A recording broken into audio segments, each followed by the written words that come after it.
Chapter 5 starts our study of atomic structure and the periodic table. The first ideas of the atom came from two Greek philosophers.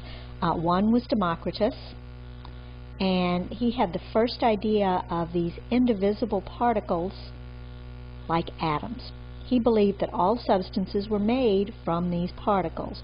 So you had indivisible particles that somehow combined to make up all matter. Well, this was around 400 BC, and this was again Democritus's idea of the atom.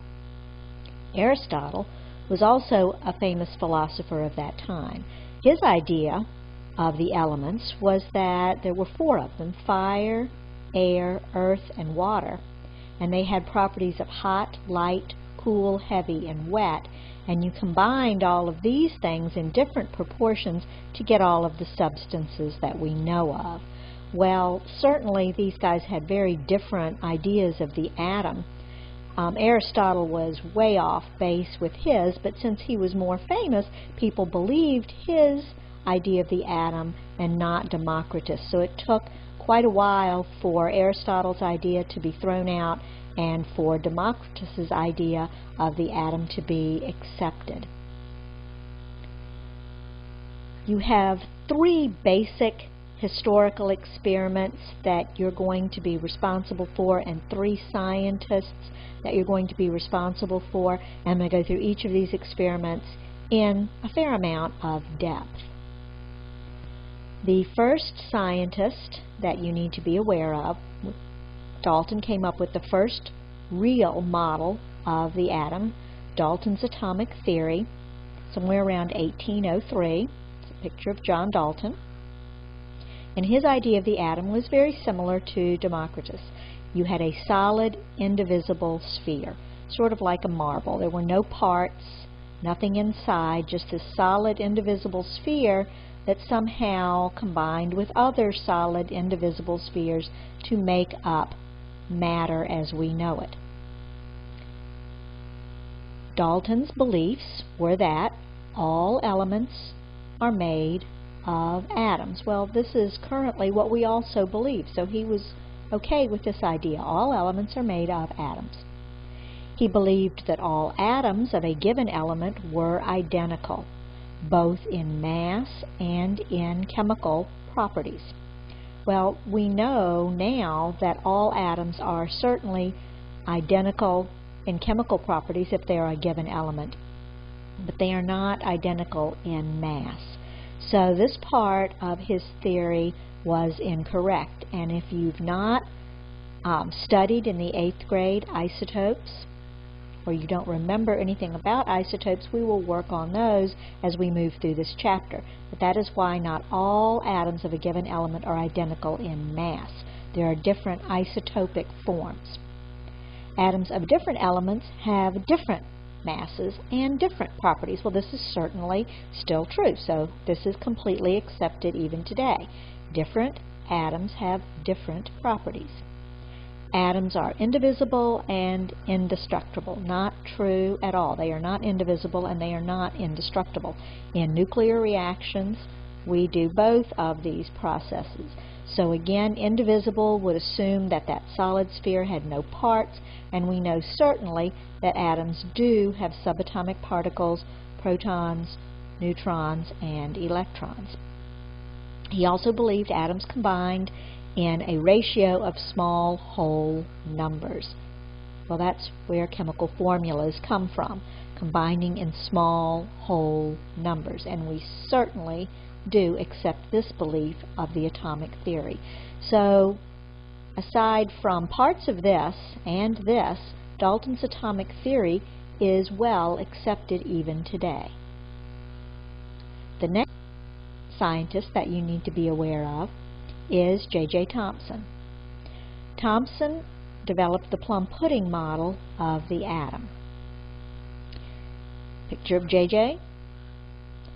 Again, the plum pudding model of the atom was discovering the electron in 1897. So Thomson's model of the atom had a positive spherical cloud. So all of this blue area is just a positive sort of pudding of positive charge, and the electrons were these little negative charges scattered throughout this plum pudding. So this was J.J. Thomson's model of the atom. So not an indivisible sphere anymore. It has these negative particles scattered throughout. Let's look at Thomson's experiment and how he developed his model of the atom. You're going to see the cathode ray tube demonstration in class. But he used a cathode ray tube, which is simply a glass tube that contains a very low pressure gas,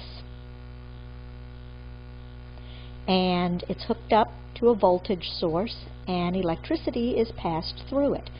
What he observed when electricity was passed through, he observed beam of light traveling from the negative to the positive side. And he called this beam of light a cathode ray.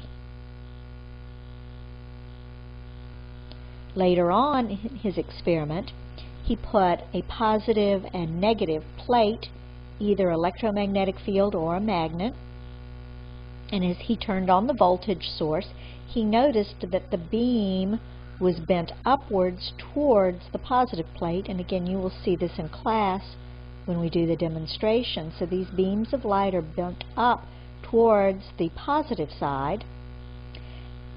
That means that they had to carry a negative charge.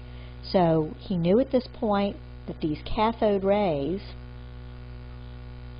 had a negative charge.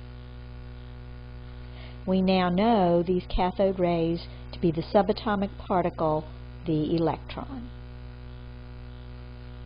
So J.J.'s experiment decided that these electrons were evenly dispersed within, here's your positive plum pudding of a nucleus. This is all positive charge evenly dispersed, and your negative electrons were sort of plunked down in there, and that was the plum pudding model of the atom.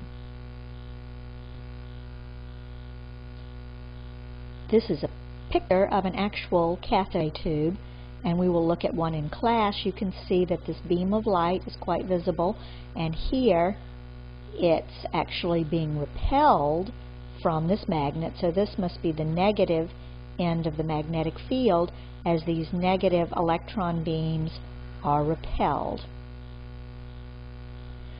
The next experiment that you want to be familiar with is Rutherford's gold foil experiment.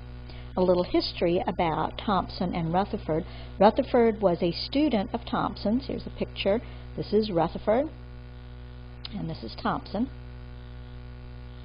And Rutherford believed in Thomson's experiment and wanted to do another experiment to prove that the plum pudding model of the atom was valid. And here's a picture of his laboratory and his setup, looking rather crude, but Thomson and Rutherford were supporting each other in their belief of the plum pudding model of the atom. Rutherford's experiment consisted of a radioactive source inside a lead box.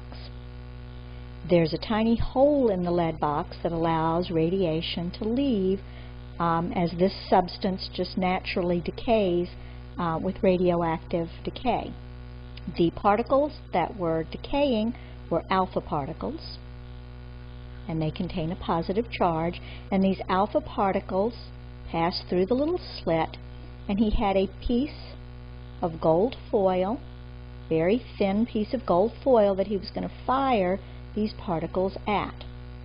And what he believed, based on the plum pudding model, is that these particles would go straight through the gold, seeing as the negative charge was very small and would not affect the positive charge being fired. You can't see the alpha particles, so he wrapped the entire piece of gold in this zinc sulfide screen that would fluoresce when the alpha particles hit the back of the screen. So therefore he could see little flashes of light on the screen as these particles passed through the gold foil. So this is what he believed he would see in trying to support Thomson's experiment. Again, make sure you understand what he thought he would see and why. If this represents the plum pudding model of the atom, here are our negative electrons. We're firing those alpha particles through, and he believes they're simply going to pass straight through the atom and hit the back of the screen. The gold, of course, is made up of many, many different atoms, all bonded together, but that wouldn't prevent these alpha particles from simply zipping through and hitting the back of that zinc sulfide screen and lighting it up. Well, when he did his experiment, what he observed was that many of the particles did appear to pass through unobstructed and hit the back of the screen, but he got quite a number of them that were somewhat deflected off to the sides, and then he got a very few that really bounced back completely and hit the back of the screen. Now, of course, he's not seeing these paths, he's simply seeing where this zinc sulfide screen lights up. So he's seeing quite a few hits, predicting what he would expect to see. Then he sees some hits that he can't quite explain, and then just a few that go straight. Well, he's quite surprised by these results, and he has to come up and change his model of the atom based on what he actually experimentally sees. So to explain what he sees, he decides that the atom is mostly empty space. Since most of those particles go straight through, most of those alpha particles go straight through, there must be nothing in their way. But since some of them are deflected slightly or to a great extent, they must be hitting something with a similar charge. So he is placing this small, dense, positive area in the center of the atom. We, of course, now know that is the nucleus, and it has to be positively charged. Since the alpha particles are positively charged, it has to be deflected. Okay? And this is his idea of the atom at this point.